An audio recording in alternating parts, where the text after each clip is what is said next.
Que peut-on attendre d'Arsenal cette saison? Après 3 années consécutives à la seconde place, tout le monde se demande si c'est enfin la bonne pour les hommes de Mikel Arteta.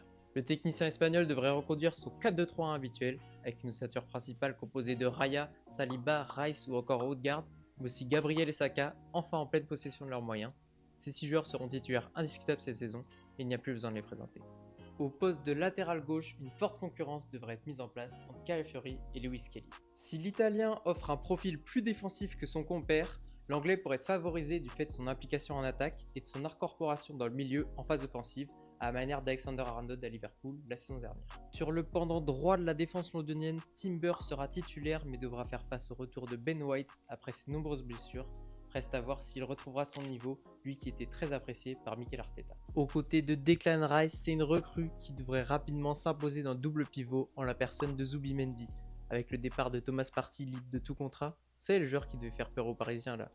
Bref, Arsenal se devait d'investir dans un milieu de classe mondiale et ont donc déboursé 65 millions pour s'adjuger les services du joueur de 26 ans. Encore relativement peu connu du très grand public, il sort de plusieurs saisons solides du côté de la Real Sociedad.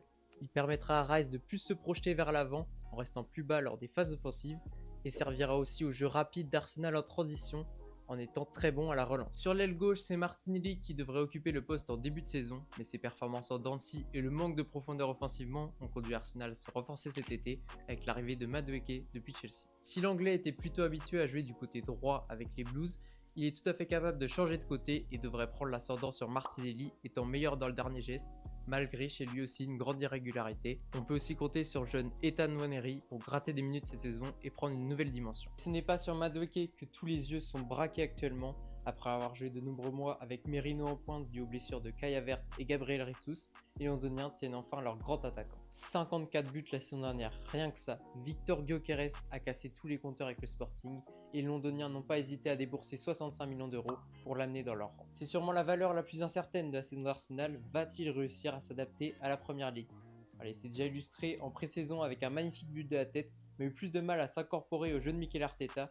Il lui faudra du temps, mais les Londoniens ne lui entendront que très peu car ils ont besoin qu'il soit bon maintenant. Le début de saison sera difficile pour les Londoniens qui se déplaceront à Old Trafford dès la première journée, dès ce week-end, et ensuite affronteront Manchester City et Liverpool dans les 5 premières journées. Ces matchs pourraient déjà être décisifs pour le titre, donc ce sera double tranchant. Mais alors, à quoi s'attendre de la part d'Arsenal?